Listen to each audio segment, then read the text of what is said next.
भगवान कहउचंती कुरंग मातंग पतंग भृंग मीना हता पंज भीरवे पंज एक प्रमादिश कथं न हन्यते ज सेवते पंज भीरते पंज। अर्थात हरिणी हाथी पतंग भ्रमर एवं माछ शब्दादि गोटे गोटे विषय मोहग्रस्त होई नष्ट होइथांती। प्रमादी विषय लंपट मानव जे कि एका साथी रे पांचटी जाक इंद्रिय रे विषय सेवन करे तार विनाश किपरि न हेब। प्रथम हरिणी शब्द प्रति अत्यंत मोहग्रस्त होइथाए। ताकू धरिया पई शिकारी मुरली बीणा आदि वाद्य यंत्र द्वारा मनमोहक स्वर रे बजांती। मधुर स्वर रे आकृष्ट होई हरिणीटी आसी सम्मुख रे ठिया होई जाए। से एते आकर्षित हो जाए जे निजर देह ज्ञान रहे नहीं। अत्यंत मोहित अवस्था रे स्थिर होई ठिया हो गले शिकारी ताकू सरविद्ध करे। केवल शब्द मोहरे हरिणीर विनाश घटी थाए। द्वितीय हाथी स्पर्श विषय प्रति अत्यंत आसक्त रहे। ताकू धरिया पई शिकारी जंगल भितरे एक लंबा चौड़ा गर्त खोली दिए। ता उपरे अति कमजोर तालपत्र बिछाई दिए। ता उपरे नकली घास लगाई कागज रे नकली माई हाथीटीए तैयारी करी दिए। हाथीटी जंगल भितरे बुलु बुलु माई हाथीटी को देखी ता प्रति आकर्षित होई मिसिबा पई चेष्टा करू करू गभीर गर्त भितरे पड़ी जाइथाए। 2-3 दिन पर्यंत अनाहार रही हाथीटी दुर्बल हो जाए। अंकुश मारी कौशल क्रमे शिकारी हाथीटी को धरी पकाए। केवल गोटे स्पर्श इंद्रिय सुख पई हाथीटी दुर्दशा भोग करे।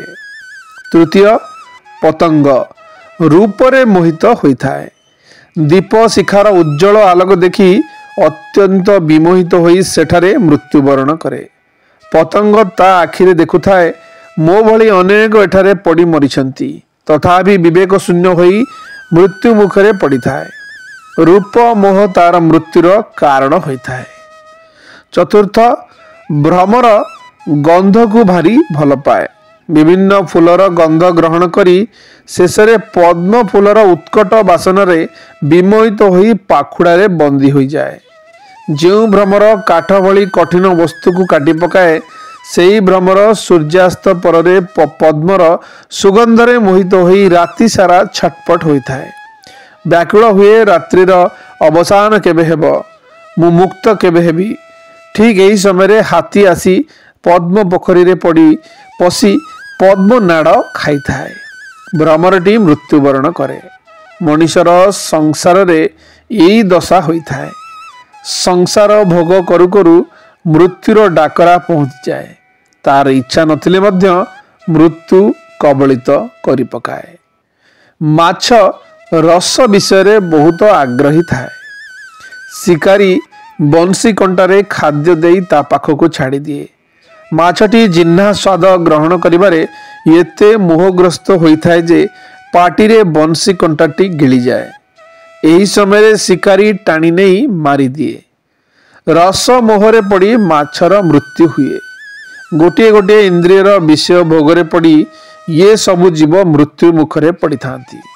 मात्र मनीष पांचटी जाक इंद्रिय बासना भोग करिबारे सबु बेले व्याकुल रही थाए।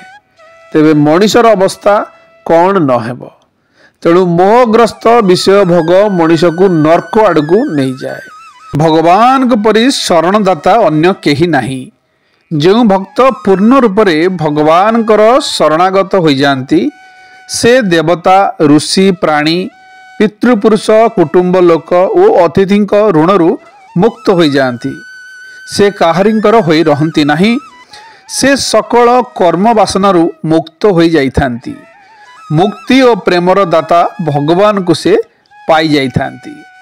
जो प्रेमी भक्त अन्योन्य भावरे भगवान शरणागत हो जाती तांको द्वारा आउ कौनसी पाप कर्म होई पारे नहीं। जदिबा केबे कौनसी पाप कर्म किंबा निषिद्ध कर्म तांको द्वारा होई जाए तेबे सकल हृदय रे विराजमान सर्वेश्वर भगवान श्रीहरि तांको हृदय रे रही स्वयं तांकर पाप वासना धोई देई तांको श्रद्धा शुद्ध କରିଦିଅନ୍ତି। ଭଗବାନ ହେଉଛନ୍ତି କୃପା ମୂର୍ତ୍ତି। ଭଗବାନ କୁ କୃପା କରିବା ନିମନ୍ତେ ସେ ସୁଯୋଗ ଖୋଜୁଥାନ୍ତି। ତେଣୁ ସାଧକ ସର୍ବପ୍ରଥମେ ସକଳ ସ୍ଥିତିରେ ଅନ୍ତର ଭିତରେ ପୂର୍ଣ୍ଣ ଅନାସକ୍ତ ହେବାକୁ ପଡ଼ିବ। ସାଧୁ ସନ୍ଥ ତଥା ଭକ୍ତଜନଙ୍କୁ ପ୍ରେମ କରିବାକୁ ହେବ। ଯଥାଯୋଗ୍ୟ ରୀତିରେ ସକଳ ପ୍ରାଣୀଙ୍କ ପ୍ରତି ଦୟା, ସମସ୍କନ୍ଦମାନଙ୍କ ସହିତ ମିତ୍ରତା, ବୟୋଜ୍ୟେଷ୍ଠମାନଙ୍କ ପ୍ରତି ବିନମ୍ରତା ଦେଖାଇବାକୁ ଅଭ୍ୟାସ କରିବାକୁ ହେବ। ବାହ୍ୟ ଓ ଆନ୍ତରିକ ଶୁଦ୍ଧି, ଶୁଦ୍ଧମା ଚରଣାରୂପୀ ତପ, ସହିଷ୍ଣୁତା, ଭଗବତ ସ୍ୱରୂପ ମନନ, ସ୍ୱାଧ୍ୟନ୍ୟ ଓ ନାମ ଜପ, ସରଳତା, ବ୍ରହ୍ମଚର୍ଯ୍ୟ, ଅହିଂସା ଆଚରଣ କରି ନିଜକୁ ଶୀତ ଉଷ୍ମ, ସୁଖ ଦୁଃଖ, ହର୍ଷ ଶୋକାଦି ଦ୍ୱନ୍ଦ୍ୱରୁ ବିମୁକ୍ତ କରିବା ପାଇଁ ଅଭ୍ୟାସ କରିବାକୁ ହେବ। ଏକମାତ୍ର ଆତ୍ମା ସର୍ବତ୍ର ପରିବ୍ୟାପ୍ତି। ଏହି ଭାବରେ ସର୍ବତ୍ର ଆତ୍ମସତ୍ତାକୁ ଦର୍ଶନ କରିବାକୁ ହେବ। ଭଗବତ ପ୍ରାପ୍ତିର ମାର୍ଗ ଦର୍ଶାଉଥିବା ଶାସ୍ତ୍ରମାନଙ୍କରେ ଶ୍ରଦ୍ଧା ରଖିବା, ଅନ୍ୟ ଶାସ୍ତ୍ରମାନଙ୍କୁ ନିନ୍ଦା ନ କରିବା, ମନ, ବଚନ ଓ ଶରୀରର ସଂଯମ ରକ୍ଷା କରିବା, ସତ୍ୟଭାଷୀ ହେବା, ସମ ଅର୍ଥାତ୍ ମନୋନିଗ୍ରହ ବା ମନକୁ ଶାନ୍ତ କରିବା ଏବଂ ଦମ ଅର୍ଥାତ୍ ଇନ୍ଦ୍ରିୟ ନିଗ୍ରହ କରିବାକୁ ହେବ। ଶ୍ରୀକୃଷ୍ଣ ହିଁ ଯାହାଙ୍କର ଆତ୍ମା, ସେହିପରି ମନୁଷ୍ୟଙ୍କ ସହିତ ସୌହାର୍ଦ୍ଦ୍ୟ ସ୍ଥାପନ କରିବା, ସନ୍ଥ ମହାପୁରୁଷ ମାନଙ୍କର, ସାଧାରଣ ଲୋକଙ୍କର, ଯାହାଙ୍କ ଉପରେ କିଛି ଦୈବୀ ଦୁର୍ବିପାକ ପଡ଼ିଛି ସେମାନଙ୍କର ଏବଂ କ୍ଷୁଧା, ତୃଷ୍ଣା ଓ ରୋଗରେ ପୀଡ଼ିତ ଲୋକମାନଙ୍କର ସେବା କରିବାକୁ ହେବ। ଏ ସବୁ କର୍ମ ଅତ୍ୟନ୍ତ ଶ୍ରଦ୍ଧା ଓ ପ୍ରେମ ପୂର୍ବକ କରିବାକୁ ପଡ଼ିବ। ଏହାଛଡ଼ା ଭଗବାନଙ୍କର ପରମ ପାବନ ଯଶ ସମ୍ବନ୍ଧରେ ନିଜ ନିଜ ମଧ୍ୟରେ ଚର୍ଚ୍ଚା କରିବାକୁ ପଡ଼ିବ। ଭଗବାନ ଶ୍ରୀକୃଷ୍ଣ କ୍ଷଣକ ମଧ୍ୟରେ ରାଶି ରାଶି ପାଦ ଭସ୍ମ କରିଦିଅନ୍ତି। ତେଣୁ ସର୍ବଦା ତାଙ୍କୁ ସ୍ମରଣ କରିବା ଓ ଅନ୍ୟକୁ ସ୍ମରଣ କରାଇବା, ଏହିପରି ସାଧନା କରୁ କରୁ ପ୍ରେମ ଭକ୍ତି ଉଦୟ ହୋଇଥାଏ। ଶୁଭ ସକାଳ, ଦିନଟି ଆପଣଙ୍କର ମଙ୍ଗଳମୟ ହେଉ।